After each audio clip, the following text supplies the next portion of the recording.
Good morning and welcome in. Look, we got the holiday crew today. It's only me running the show this morning. So welcome back to everybody. Thanks for tuning in to Lock and Live, and thanks. And here we go to week 17. Week 17, we've got an interesting slate of games today that we'll get into. I've got. I will take a few comments here, but before we get into that. Last week was flat even. I think I went 7-7-1 on all my picks, so that got a little ground to make up for the week. Had a bad Christmas day, and then didn't go well Thursday night either. Yesterday showed signs of life. Was really more locked in. Yesterday would have had a really good day had Zach Taylor not decided to actually inexplicably leave time enough for the Broncos to march down the field when he could have just taken a knee. I have no idea why he did that. Look, I put out a tweet. I own it last night. Put Zach Taylor as an idiot. I still believe that. His lack of clock management and in-game decisions still baffle me. This is not the first time. There's been more this season that's happened. I don't know what he's done or what he's doing, but last night, it cost me and the people who got the notebook money, and it cost people who, or it almost cost the Bengals a chance to win the game and actually advance, or at least have a chance to advance next week. I mean, several things got to go right, and I'm not sure that they can, but it's a lot to go. But anyway. I think we've got a critical mass now to kind of lock in live my best bets for the day. I've got this is a unique week. Most of the weeks it's really a good time to play underdogs. Week 17, kind of not so much. The good teams are still playing for for seeding. It's probably the good team's last chance to play. A lot of them are going to rest people next week. Next week's a great chance to play underdogs. We'll kind of talk about that as well. But this week's a little bit differently. You start having the bad teams who've eliminated, which is almost 90% of the NFL now is eliminated. You start having the bad teams start making business decisions, and we'll kind of go from that. And that is leading me to some of my picks. You're going to see some very chalky big favorites on my part today as far as my best bets. But still have some underdogs in the notebook, but best bets, you're going to see that this week in my picks. So let's go first. Let's head to Orchard Park where the Bills are free to roam. Last week was really a natural flat spot for the Bills. The Bills come off several weeks of really high kind of pressure games. Had San Francisco, they had Detroit, they had the Rams, they had several games, they had Kansas City. So they had back-to-back. So last week was a natural flat spot. Everybody thought, hey, New England is really good and frisky. It was really the Bills, just a flat spot. You could see that yesterday as the Chargers just absolutely destroyed New England yesterday. But look, today is a flat spot for the Bills. I literally talked to a guy this morning who talked to one of the players who was literally getting on the bus driving to the stadium this morning for the Jets.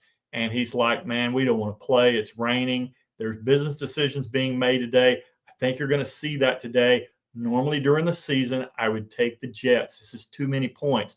But today, I don't think it is. My first best bet is I'm taking the Bills -10. I think the Bills are going to roll today. I think it's going to be big, and I think it's going to be probably ugly for the Jets.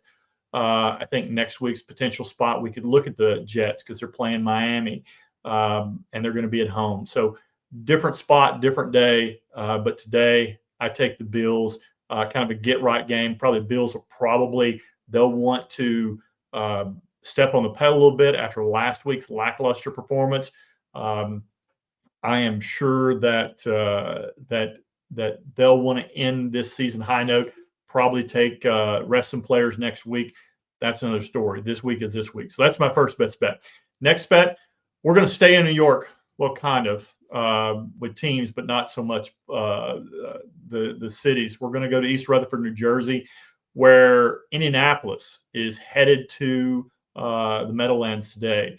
And look, if the Giants win, not only they don't fall just one spot, they could potentially fall multiple spots, and they can't afford to. They've already gotten rid of Daniel Jones. They literally cut him, waived him, and he's done. So they absolutely 100% need a quarterback. So it's really a problem for them if they don't if they do win today.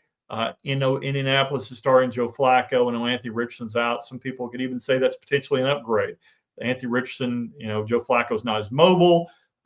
His last showing wasn't that great, but this is a Giants team.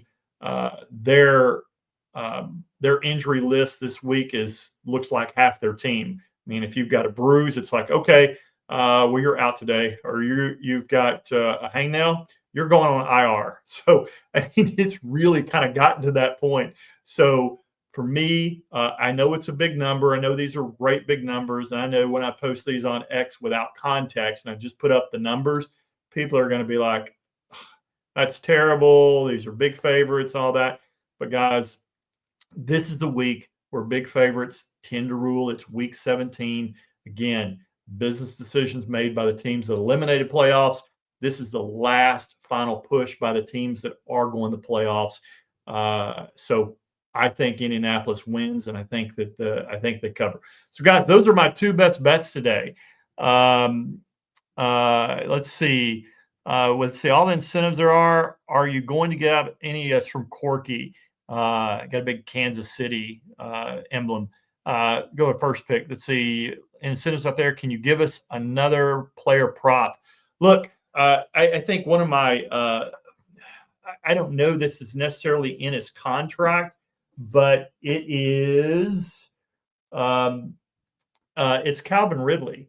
Tony Pollard is hurt today. He's out. Well, he's not hurt. He's got the flu. He's on IR day. So running game and Mason Rudolph's at the helm. They're going to be slinging the ball. Calvin Ridley he's only 143 yards away from 1,000. It's a big mark, obviously, for receivers. They want to get that. His is 59, and it's 59 and a half. So 59 and a half. So I'm going to go over 59 and a half yards for Calvin Ridley today just to get that. I really think that's probably going to hit for him. I think that's a big deal. Let's go over a couple more. Look, I don't know if you follow the Jets much, but the Jets, Davante Adams has caught Aaron Rodgers. I think his 200th and his 300th touchdown pass. I think that he's going for 500 today, and Davante Adams is going to do that. So probably an anytime touchdown for him. But I also like James Cook today. I expect him to run, get an anytime touchdown today. I also would look at, again, Jonathan Taylor today, versus the Giants. I think he's a good spot for an anytime touchdown today. I'd also look at Davante Adams over 5.5 receptions today. Seems like an easy one today. I know there's weather there, but the past few weeks, he and Aaron Rodgers seems like they've had a very good kind of chemistry lately. So let's go to some other picks. Let's see. Thanks, Andrew. Appreciate it. Appreciate you too, man. Appreciate all you guys. It's been a great year. I appreciate you guys falling in. We still got one more week to go, and then we'll do some playoffs. Not sure we'll do some shows or not, but we'll definitely potentially do that. So let's see. Pat's like, does Tampa Bay cover their big spread as well? Look, I've got in my notebook on that one, so I won't give that one away. But if you look at this one, tons of money has come in on Carolina on that. Both the big money and the public is in on Tampa, yet the line is still going up. It's up to 10. So, I mean, it's a big spot, big spread. I understand. I mean, you look at Carolina's injury report, I think it's bigger than the Giants. And then Chuba Hubbard going on IR, another big deal, potentially. I mean, you just never know in these division games. I've got my thoughts on it. But in these division games, it really could oddly stay close, or this could just be kind of a sell on Carolina, and they could be exiting the year early. And Tampa, of course, got a lot to play for. So you certainly got some sides to think about on that one. But this one is again the money and the public is all over Tampa on this one. Let's see. The Vikings are playing for the number 1 seed, and the Packers are already guaranteed to start the playoffs on the road. Seems like Minnesota has a lot more to play for. Look, I think that's potentially true. The only thing that concerns me is I feel like that, since about week 9, Jordan Love is playing really well. I mean, he's eliminated it's kind of like he did last year, really. I mean, early season, Jordan Love had a lot of interceptions, didn't play very well. Then last year, I think it was week 10 against the Steelers. This year, I think it's about week 9, and he's just been crushing ever since. Hadn't had these interceptions. He's been doing extremely well. So, but also that they've also been leaning on Josh Jacobs, which is another one that you could potentially look for an anytime touchdown. I think Josh Jacobs probably does that. I think in the first time they played Minnesota, I think Josh Jacobs had like 9 carries. Last week against the Saints, I think like 9 out of their first 12 plays were Josh Jacobs handoffs. Look for Josh Jacobs to get the ball again to lean on that, which also, I know the public is all over the total because they remember last time's game. Remember that. The public and the big money is all over the total, the over 49. Not saying it won't hit, but scares me because I feel like that Green Bay's been running the ball a lot more, could slow the game down a little bit, and could catch a lot of people off sides on that one. So be careful of that one as well. Let's see. Thoughts on Washington rolling today? That's certainly tonight. I think everybody, look, I'm definitely going to have a pick tonight. I'm going to have a best bet on this game, and I'm going to have a teaser on this game. I feel really good about that play. Obviously those won't be in the notebook because I only do the day games during the notebook. But tonight game, I'll post that on X tonight and put that out there. It'll be interesting to see how this one, I'll leave a little suspense on what I'm going to put out there. Look, Washington, Jaden Daniels seems like he's playing really well. There's a lot on the converse side, and also they're getting Jonathan Allen back this week from IR. Big lift to that defense, a big added need push to get a fresh defensive lineman in for the playoffs. Big deal for them. Also, on the Atlanta side, a lot of enthusiasm over Michael Penix, but last week again, 2 of the touchdowns score was a little misleading. 2 of the touchdowns were defensive on that one. Can he keep it up today? Will he find the same friendly defense he found against the Giants last week? I'm not so sure, but should be a good game. I think it'll be a really fun game. Let's see. Are there any other props that I've missed on this one? Let me pull that up real quick. Let's see. One